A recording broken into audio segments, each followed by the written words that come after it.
Welcome to Transformative Principal, where you learn how to be a leader and not just a manager of a to-do list. I am your host, Jethro Jones. You can find me on Twitter at Jethro Jones. Your to-do list is a hungry monster that is never satisfied. For the last year and a half, I've helped principals get awards, get promoted, and find the time to do the work that really matters. I recently opened a new mastermind slot. Schedule a call with me and let's overcome the stressed and isolated principal position together. Go to the show notes for this episode at transformativeprincipal.org and click Schedule a Call with Jethro. Transformative Principal, episode 215 with Richard Kincaid. Today I'm going to talk to Richard Kincaid about the EcoRise company that helps students and teachers do sustainable education through project-based learning. And I got to tell you, this is a great conversation. First, we're going to talk about how to change everything. And then next week, we're going to talk about some of the projects that are happening and how to get kids involved in getting micro grants, which I think is a great idea. So thank you so much for listening to this. Please share it with somebody who would benefit from listening to it as well. And if you are not already subscribed, please take a moment and click the subscribe button in iTunes or Google Play or Stitcher or wherever you happen to be listening. Here's my interview with Richard Kincaid.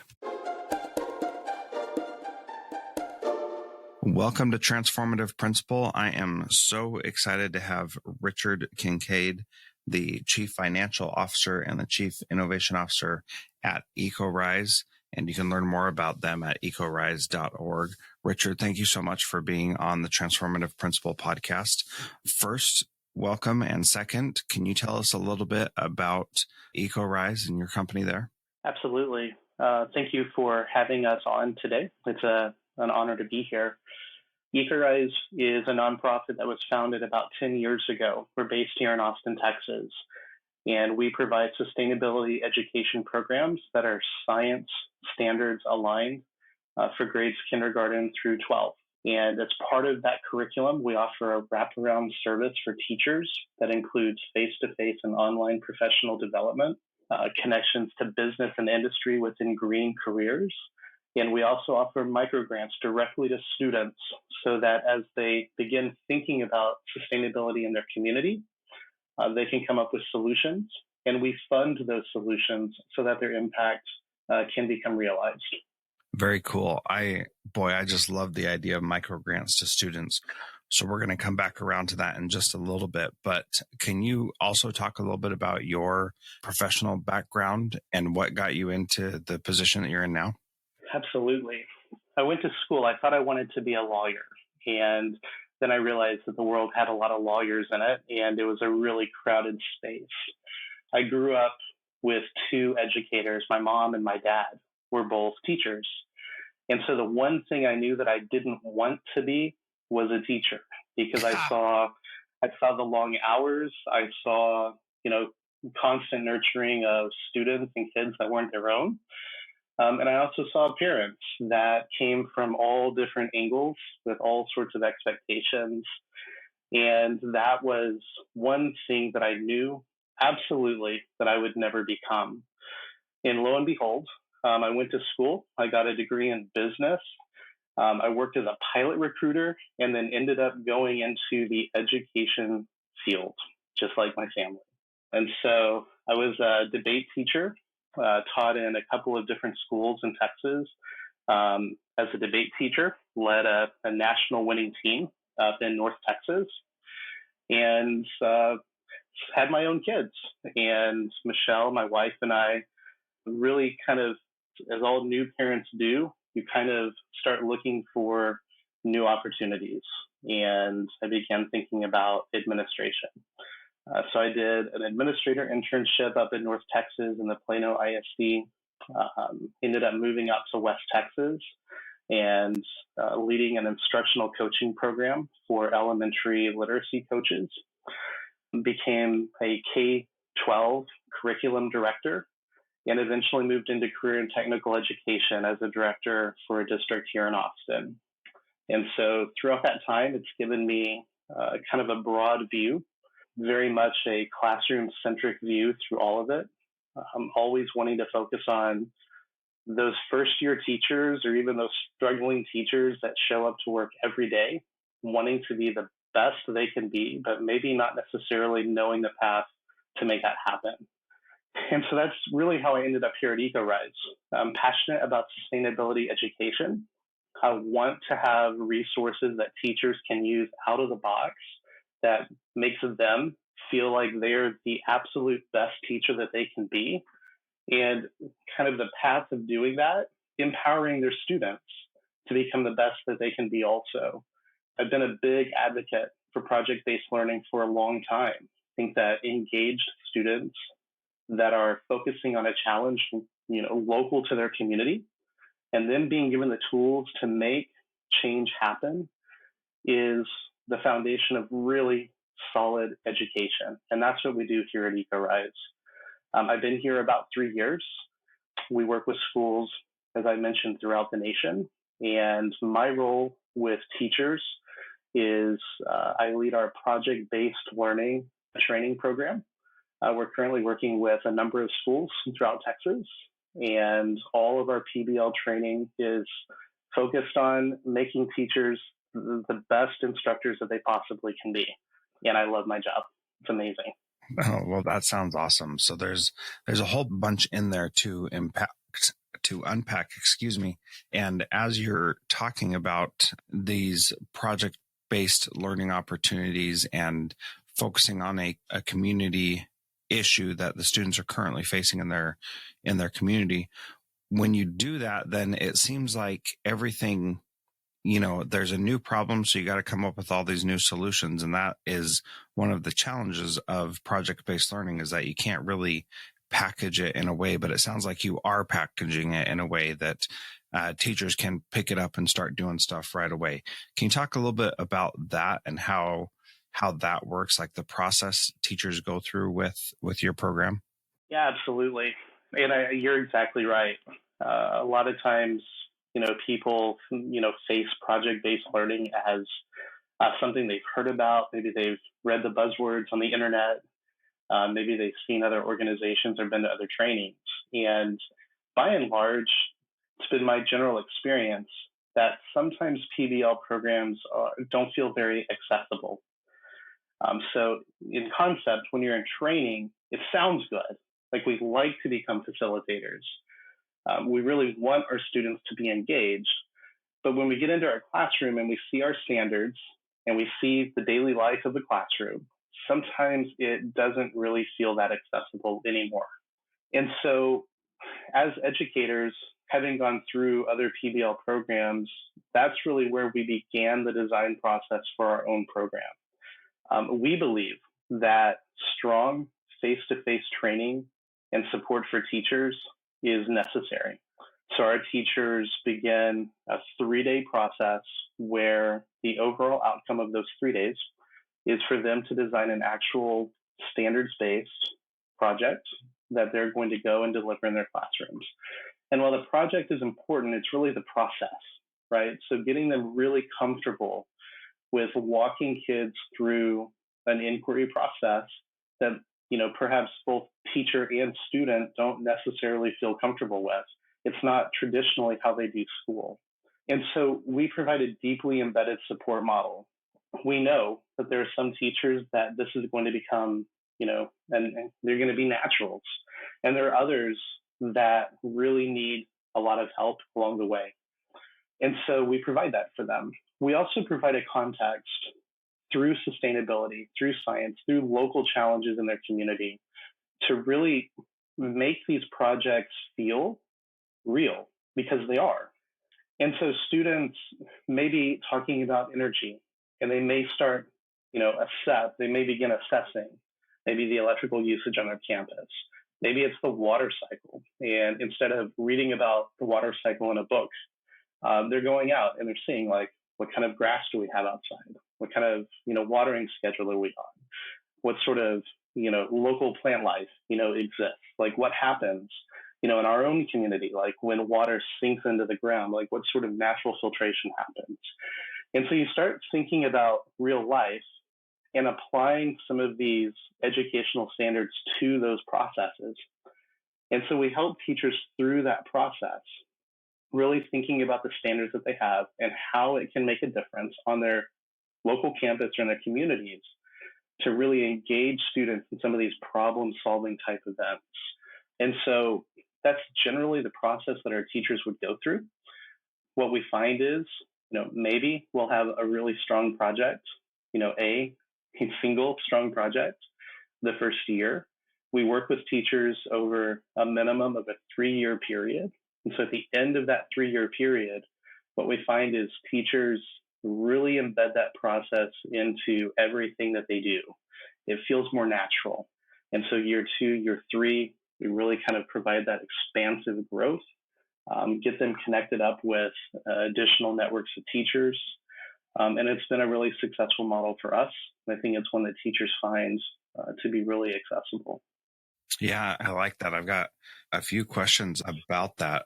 But before I get to those, I do just want to say that a couple of my teachers here have been working on sustainable projects in our school. And it's been really neat to see, they just did a project where they tested the groundwater in rivers here in the area in Fairbanks. And it was really neat to see the results they got and the kids to know where they got the water from and to see, they were measuring fecal matter and how much fecal matter was in the water. And it was just cool to see them engaged in something like that. That was very local, very real, and very powerful for them to be engaged in that. And then the other thing that I want to say quickly was in a previous district, I was on the energy committee for the district. And we were talking about a 30,000 student district and how much water we were going through to water all the lawns and how much our heating expenses were and how much our air conditioning expenses were. And it was just mind-boggling to see how much money we were putting towards those things.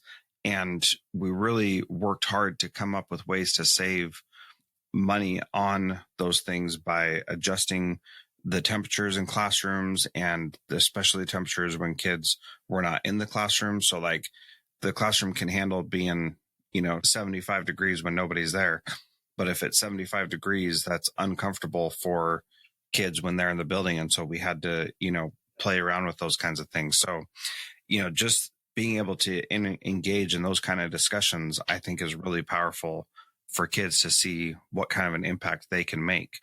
So one of my questions for you in this model where you provide this great support is, how do you coach teachers who are not naturals or project-based learning? And what are some of the things you say to help them break out of their traditional model and move towards a more project-based learning approach?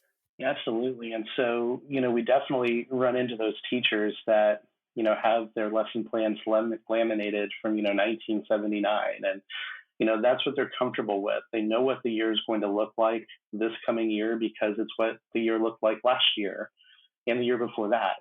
And then kind of switching into the role of a facilitator it's a paradigm shift.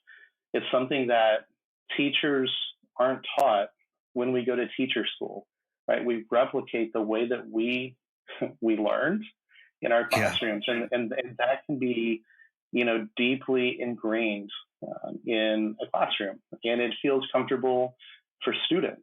And in those sorts of environments, students don't necessarily have those critical thinking skills either. They want the answer. They want to be directed to the single right answer. And so there's oftentimes a lot of granite that you have to break, right, in order to truly and effectively implement, kind of these PBL processes. And I'll tell you, it takes time. My experience has been that you start with teachers that are eager to have this happen. And so if we moved into a campus, we wouldn't necessarily recommend a campus-wide implementation where everybody starts at the very same time and, implement over the course of a year. Instead, it's been my experience that you start with a smaller group. What's the low-hanging fruit? What are the teachers that are going to grab this? It's going to be okay, if it doesn't go particularly the way it needs to go, because they'll be adaptable. But the reason why that's important is some of these teachers that are resistant, they're not resistant because they don't think it's effective. They're resistant a lot of times because they're not entirely sure it's going to work. And if they're able to see some of their peers doing this effectively, along that same line, if they're able to see administrators that are working with their peers and the administrators are almost giving this permission to fail, pick yourself back up, readjust, and move forward, that becomes a little bit more palatable for some of those teachers that are resistant.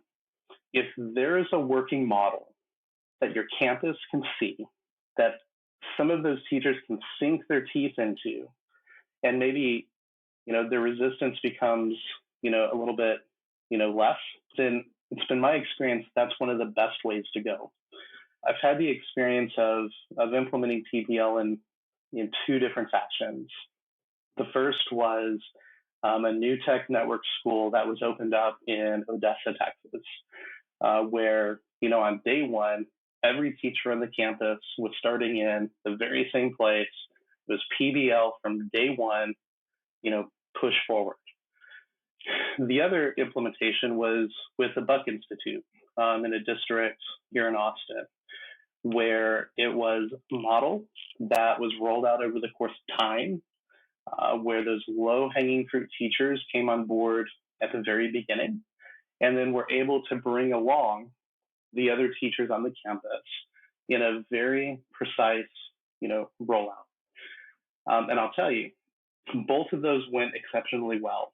The reason for that is the new tech where everybody started on day one, we were able to hire that staff and make sure that staff on day one was going to match kind of the profile that we were looking for.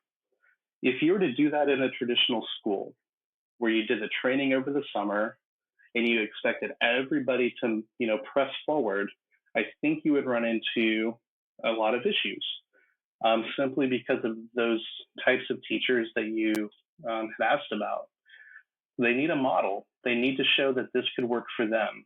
They need to know that the support is there, both from the training entity, but also, and I think probably more importantly, from the administrators, so that they feel comfortable moving forward with this in their classroom. I think that's key. Yeah, Richard, I think that the real power there is recognizing who your staff is, just like you need to recognize who your students in your classroom are, and seeing what they are capable of and interested in and all that. Now, if you're starting a school that has, this is the goal and this is how we're going to do it, then that becomes a lot easier to say, this is the kind of person we're looking for, and that's who we're going to attract.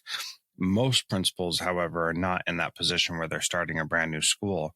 And you really need to take that approach of who's ready and who's willing and who's able to start there and expand from there. And, that's what in my district right now, we are very heavily focused on personalized learning, and this project-based learning fits in with that very well, I think.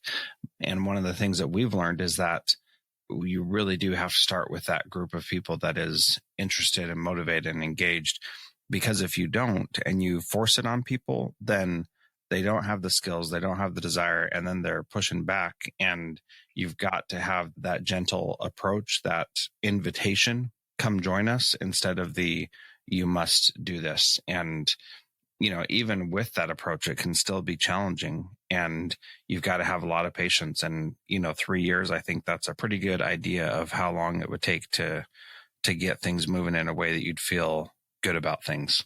Exactly right. And, I kind of want to underscore the key there is, administrator support. When you're talking about, flipping instruction on its head and doing, kind of this PBL process in the classroom, the administrators need to be on board with it too. Ultimately, they're the ones who are evaluating teachers. And so one of the things that we do at EcoRise is before we even step foot in day one of a teacher training, we've already met with district leadership, and we do a full day training with everybody from the superintendent all the way down to the coordinators of the content areas. So basically central office staff We meet with them. We talk about how this works with scope and sequences. We talk about how this works with standards and the importance of embedding those standards into the PBL process. From there, we meet with all campus administrators. And so we recommend 2 from each campus, the principal, and then the administrator who's responsible for academics on their campus, right? And so usually that's associate principal. And so getting all of them in the room, talking through the expectations, our deliverable at the end of that day for campus leadership is a strategic action plan where they actually sculpt out what year 1 looks like for PBL implementation on their campus. And then they begin thinking about who those teachers are that would be really good fits for training in year 1. And so we really kind of move that process forward. And so we've already worked in the district maybe 6 months before we even begin the first teacher training in a medium-sized district, right? Because that administrator support piece is critical. If it's not there, initiatives, fill in the blank, PBL, reading first, literacy initiatives, specific focusing, on data and state testing and, college career readiness. None of those things can be successful without administrator support. It's critical. Yeah, absolutely. And that administrator support really, you mentioned it earlier, really comes down to the giving teachers permission to fail. And it's not that we want to see teachers fail. It's that we want them to know that we're not expecting perfection right out of the gate. Can you expound on that just a little bit? I kind of view a classroom as a laboratory. It's a place where you can test hypotheses. It's a place where you can really ask important questions. And maybe on some of those, you're not entirely sure what the answer or the outcome is going to be. But you're really modeling, I think, in a lot of ways for students, what real life is like. The ability to maybe ask a question, have a wrong answer, evaluate why the answer was incorrect, and then try again. And I feel like so often adults don't give their kids permission to fail. They don't give kids the opportunity to kind of revise and reflect and resubmit, to make revisions until they get the answer correct. But it's not limited to, just students in a classroom. I think a lot of times teachers don't feel like they have that freedom either from administrative staff. And, I think you hit the nail on the head. It's, let's not go to work and, fail every day. And, I tried. It really becomes a process. It's kind of that postmortem, like, all right, so this is what I did. Where am I at? What basis am I using to evaluate what happened so that I can revise and resubmit kind of that next draft to make my practice better? And, maybe that's self-evaluation. Maybe it's asking your kids what their opinions are on certain things. Maybe it's being reflective in a PLC or some of your, teammates within your content area or grade level. And so this really is a cultural change in a lot of ways. We model that best practice, as do a number of other PBL, training services, where we teach a protocol. Some have called it critical friends.